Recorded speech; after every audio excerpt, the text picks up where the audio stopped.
उत्तर प्रदेश में आज छठे चरण का मतदान हो रहा है। छठे चरण के मतदान में अब आधे घंटे का समय बचा है। यूपी चुनाव का फाइनल राउंड बाबा विश्वनाथ की नगरी में होना है, यानी 7वें चरण से पहले वाराणसी सियासी अखाड़े में तब्दील हो चुका है।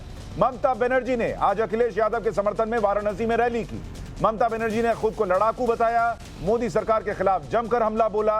कल ममता बनर्जी जब वाराणसी पहुंची थी तो उन्हें वैसे विरोध का सामना करना पड़ा जैसा अक्सर बंगाल में दूसरी पार्टियों को करना पड़ता है। यह कल की तस्वीर है। ममता बनर्जी घाट पर बैठी रहीं, आरती सुनने का प्रयास कर रही थीं, लेकिन उनको लोगों के विरोध के नारे सुनने पड़े। उनके सामने मोदी मोदी के नारे लगे, उन्हें ममता गो बैक का नारा सुनना पड़ा, उन्हें काले झंडे दिखाए गए और ममता बनर्जी के सामने लोगों ने जानबूझकर जय श्री राम का नारा भी लगाया, क्योंकि कहा यह जाता है कि वो जय श्री राम का नारा सुनकर भड़क जाती हैं। वाराणसी में ममता बनर्जी को काले झंडे जब दिखाए गए तो ममता बनर्जी सड़क पर खड़ी रहीं चुपचाप। काशी की जनता ने ममता को बंगाल की याद दिलाई, तो आज ममता बनर्जी ने कहा कि वो डरने वाली नहीं है। थोड़ा बीजेपी का वर्कर जिसको दिमाग में कुछ नहीं है, फोड़ना तोड़ना छोड़ के और कुछ नहीं है, और मेरे को गाड़ी रुक दिया, मेरे को गाड़ी में डंडा मारा, मेरे को गाड़ी में धक्का मारा और मेरे को बोलता है आप वापस जाओ। तो मैंने सोचा कि ये लोग गया, ये पूरा विदाई और चला गया। राजनीति को चल बसी, उसको हारना मौजूद है। इसी के लिए मैं एक मीटिंग में आ रहा होता है, तुम्हारा क्या है, हमको कहता है तुम वापस जाओ। मैंने क्या किया, मैं इतना डरते नहीं है, मैं डरफुक नहीं हूं। ममता बनर्जी कह रही हैं मैं वापस नहीं जाऊंगी और बीजेपी को बाहर निकालेंगे लोग। ममता बनर्जी आज वाराणसी में हैं, तो कल से पीएम मोदी का वाराणसी का दौरा शुरू हो रहा है। प्रधानमंत्री मोदी कल से वाराणसी के दौरे पर हैं। कल गृह मंत्री अमित शाह भी वहां पहुंचेंगे। ममता बनर्जी आज वाराणसी में अखिलेश के लिए वोट मांग रही थी, लेकिन ममता बनर्जी ने बंगाल चुनाव के दौरान यूपी वालों को गुंडा कहा। क्या यही वजह है कि ममता को विरोध का सामना करना पड़ रहा है? क्या यह विरोध अखिलेश यादव को भी ट्रांसफर होगा, समाजवादी पार्टी को भी ट्रांसफर होगा और ममता का साथ अखिलेश के लिए भारी पड़ जाएगा? आज डिबेट नंबर 2 में प्रश्न, यूपी में ममता की एंट्री से अखिलेश को नुकसान होगा क्या? मोदी से पहले ममता क्यों घूम रही है काशी की गली? सरकार किसकी वाराणसी में फाइनल राउंड में?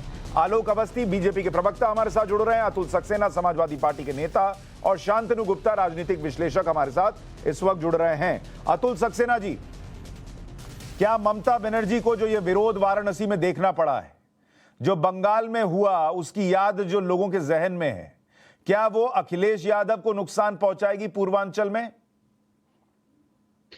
देखिए सुधांशु जी, ये जो बीजेपी के लोग हैं वो इस तरीके की कार्यक्रम क्रिया करते रहते हैं, तो ये कोई नया नहीं है। परंतु जिस तरीके से बौखलाहट देखने को मिल रही है, घबराहट और जो डर देखने को मिल रहा है, जिस तरीके से ममता जी को वहां सुनने को मिला बीजेपी के लोगों से, तो इससे तो स्पष्ट हो गया है कि, और वैसे भी आप देखिए बहुमत का जो आंकड़ा है वो समाजवादी पार्टी जो है 5वें चरण के चुनाव के बाद ही पार कर चुकी है, जिसको आपको 10 मार्च को देखने को भी लगेगा। क्योंकि जितने भी इस तरीके के सुनियोजित कार्यक्रम होते हैं, आप देखिए ये लोकतंत्र में किसी को भी किसी भी राज्य में, एक राज्य से दूसरे राज्य में आजादी होती जाने की, परंतु इस तरीके के नारे लगा करके किसी को गो बैक कह देने के लिए केवल इनकी छटपटाहट दिखाता है, डर दिखाता है, घबराहट दिखाता है। तो इससे जो है उत्तर प्रदेश में अखिलेश यादव नहीं, पर ये सर आपका एनालिसिस है कि ये डर है, हो सकता है ये लोगों का सेंटिमेंट हो, उनको ममता बनर्जी को वहां नहीं देखना है उस बनारस में जहां पर हिंदू बड़ी संख्या में, और उनको लगता है बंगाल में हिंदुओं के साथ अच्छा व्यवहार नहीं हुआ।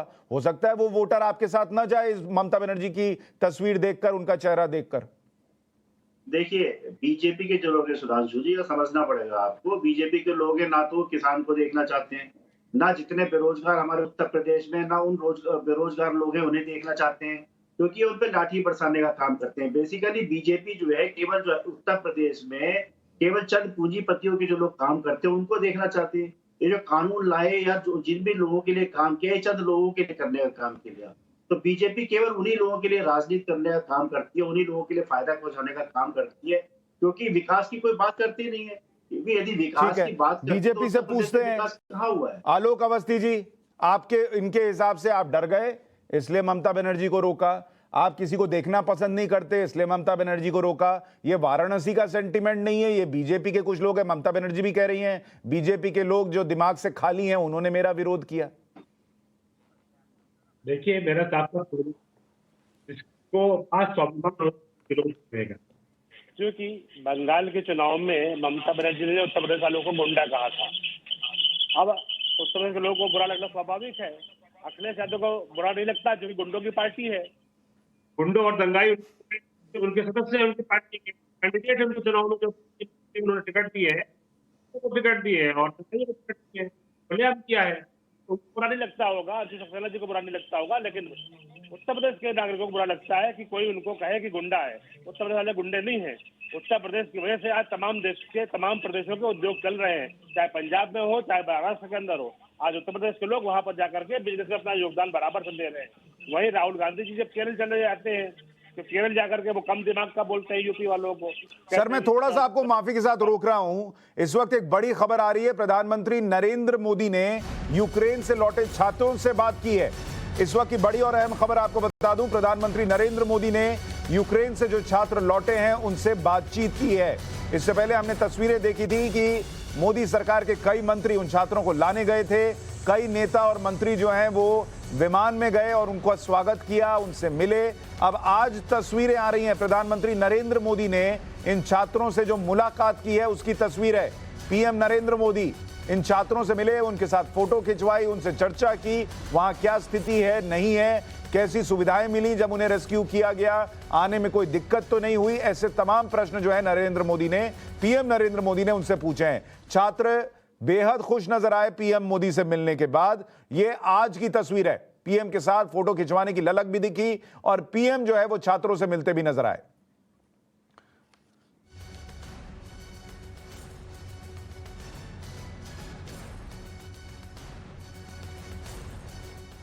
वाराणसी में यह बातचीत हुई है छात्रों से, यह भी बताया जा रहा है।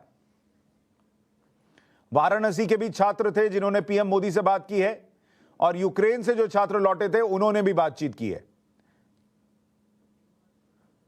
ये तस्वीरें उस मुलाकात की, पीएम नरेंद्र मोदी से छात्रों की मुलाकात, जो वाराणसी के छात्र हैं और यूक्रेन से लौटे छात्र भी हैं। पीएम ने उनसे बातचीत की है।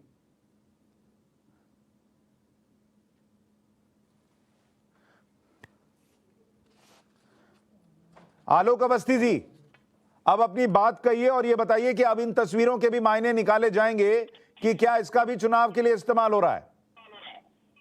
देखिए, देश के प्रधानमंत्री ने देश का गौरव बढ़ाया है और आपने लगातार देखा होगा कि आपातकाल के समय पर जब जिस तरह का युद्ध काल होता है, जैसे कि अभी यूक्रेन में चल रहा है या इससे पहले यमन में चला या इससे पहले अफगानिस्तान में चला, कई जगहों पे भारत के प्रधानमंत्री ने आगे बढ़ करके अपनी बेहतर विदेश नीति के कारण, अपने बेहतर संबंधों के कारण तमाम देश को अच्छे से जो है रखा है और वहां से लगातार उन्होंने विदेशी लोगों को भी निकाल के लाए। आपको याद होगा यमन में जिस समय सऊदी अरब से बात करके युद्ध रुकवाया था, तो उस समय जो है उन्होंने विदेशी नागरिकों को निकाला था, यहाँ तक कि अमेरिकन नागरिकों को भी निकाल करके लेकर के आए थे। तो ये देश के प्रधानमंत्री आज मोदी जी की तरह ही संभव है। अब जिसको निंदा करना है वो निंदा करता रहेगा। मोदी जी को 365 लोग गाली दे रहे हैं, लेकिन मोदी जी ने उसको गहना बना के पहना है। और आज उत्तर प्रदेश के चुनाव के अंदर मोदी जी एक गरीबों के नेता है और वो जानते हैं कि गरीब का दुख दर्द क्या होता है। तो गरीब कल्याण की योजनाएं उन्होंने देखी है, करी है। बच्चों को की पढ़ाई का ध्यान दिया है, बच्चों को फ्री में शिक्षा मिले, बच्चों को उसके बाद स्कूटी देने की बात करिए। बच्चों के शादियों में हम लड़की शादी में 1 लाख रुपए दे रहे हैं। गरीब महिलाओं को घर दिया है, गैस दिया है, यहाँ तक कि उनको 6,000 रुपया जो है अपने किसानों को भी दिया है। ठीक है अतुल सक्सेना जी, 2 प्रश्न हो गए आपके लिए। एक, ममता बनर्जी यूपी वालों को गुंडा कहती हैं, आपको बुरा नहीं लगता क्योंकि आपकी पार्टी गुंडों की पार्टी है। और दूसरा, किया प्रधानमंत्री की इन तस्वीरों में आपको कोई पॉलिटिक्स भी दिख रही है? देखिए सुशांत सिन्हा साहब, मैं आपको बता देना चाहता हूँ, जो अवस्थी जी है झूठों की पार्टी के झूठे प्रवक्ता हैं। तो भारतीय झूठ पार्टी जो है इनकी, जिस तरीके से इन्होंने ये कहा अभी पीछे ममता बनर्जी की भी बात करी कि गुंडों की पार्टी की बात करी, तो गुंडों सबसे ज्यादा गुंडे किस पार्टी में है, आप उठा के लिस्ट निकाल लीजिए। इनके यहाँ ऐसे ऐसे गुंडे हैं जिनके ऊपर क्रिमिनल बैकग्राउंड के गुंडे हैं, जिन्होंने इन्हें टिकट देने का काम किया, और उन गुंडों को ये खुला छोड़ देते हैं। धनंजय सिंह क्रिकेट खेलता है जाकर के, ऐसे बहुत सारे उदाहरण होंगे यदि मैं यहाँ पे, क्योंकि दूसरा आप ये देखिए जिस तरीके से कारोबार की इन्होंने बात करी, तो नहीं, लेकिन ममता बनर्जी ने यूपी बिहार वालों के लिए गुंडा कहा था, ये तो आपको याद होगा ना सर, उससे आपको आपत्ति नहीं है? नहीं, आप देखिए, ऐसा है कि यूपी बिहार का जो व्यक्ति है वो बड़ा स्वाभिमानी होता है और अपने दम घर पे अपनी लड़ाई लड़ता है। ये जो मोदी जी और जो अमित शाह हैं, ये आकर के यदि उत्तर प्रदेश के लोगों को गुमराह भ्रमित करने का काम करेंगे तो इनकी दाल गलने वाली नहीं है, क्योंकि जिस तरीके से बंगाल में इनका खदेड़ा हुआ अतुल जी, था, आप जवाब नहीं दे पा रहे। ममता बनर्जी ने गुंडा कहा था कि नहीं यूपी बिहार वालों को?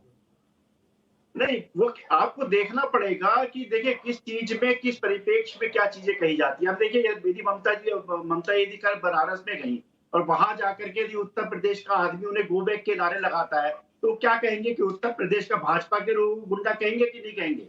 तो ममता नहीं, एक मिनट, लोकतंत्र में काले झंडे दिखाना और ममता गो बैक कहना गुंडा ही है? नहीं, मैं तो इस बात को नहीं कह रहा। आप कह रहे हैं कि उसका परिप्रेक्ष्य देखिए, वो बीजेपी के लोगों को गुंडा कह सकती हैं, ये क्या बात हुई सर? नहीं सुशांत जी, मैं ये नहीं कह रहा बीजेपी के लोगों को। देखिए, जो गुंडाई करेगा उसे गुंडा कहा जाएगा।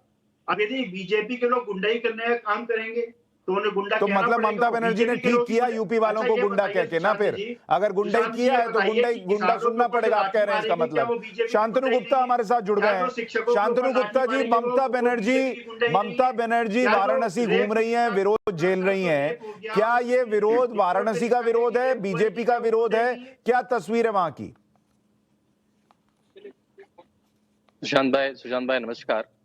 मैं कल ही कलकत्ता में था। मेरी जो किताब है योगी आदित्यनाथ की, उसको मैंने कलकत्ता में लॉन्च करा और देखा कि ममता बनर्जी अपना स्टेट छोड़ के, जहाँ पे बहुत बुरा हाल था, हर टैक्सी वाला, आप बड़े डेयरिंग आदमी हैं, कलकत्ता में योगी आदित्यनाथ की किताब लॉन्च करे आए। मुझे लेकिन मेरे ऑर्गेनाइजर्स ने कहा कि जब तक, अब आपको बता रहा हूँ, जब तक किताब का इवेंट ना हो जाए तब तक ट्वीट मत करिए, और जब आप कलकत्ता छोड़े तभी ट्वीट करिए। बताइए। हाँ, तो देखिए, ये इस बात का डर है कि वो यहाँ पे आ रही हैं। जब हम कलकत्ता में जय श्री राम बोलते थे तब उन्हें बुरा लगता था, वो लोगों को चाट लगा देती थी। तो बस एक विरोध कर रहे हैं, जैसा आपने कहा, डेमोक्रेसी में गो बैक का नारा लगाना, काले झंडे दिखाना, कोई गुंडे नहीं है। ये तो एक बड़ा हाँ, जैसे कलकत्ता में जाके पत्थर फेंके जाते हैं गाड़ियों पर, वो गुंडा कर दिया। मुझे याद है नड्डा जी की गाड़ी पे पत्थर फेंके गए टीएमसी के कार्यकर्ताओं ने, तो वो गुंडा कर दिया। मेरे ख्याल से गो बैक के नारे लगाना, और वो अपना स्टेट देखें, यहाँ पे कौन उनको सुनेगा, कौन उनको देखने आएगा। नहीं, लेकिन समाजवादी पार्टी के नेता तो कह रहे हैं कि अगर कोई गुंडाई करेगा तो उसको गुंडा कहा जाएगा। देखिए सुशांत भाई, यूपी की एक इमेज बनाई गई है पिछले 20-30 साल से, जहाँ यूपी का भैया बोलने पे माना जाता है कि वो गुंडा है, वो ऐसे प्रदेश से आया जो अशिक्षित है। ये मैं यूपी वाला हूँ और हमने ये झेला है। जब मैं मुंबई जाता था, जब मैं बैंगलोर जाता था, तो ये एक ट्रॉमा रहता था कि यार आप तो यूपी से आए हैं, क्योंकि यूपी का हाल ऐसा था।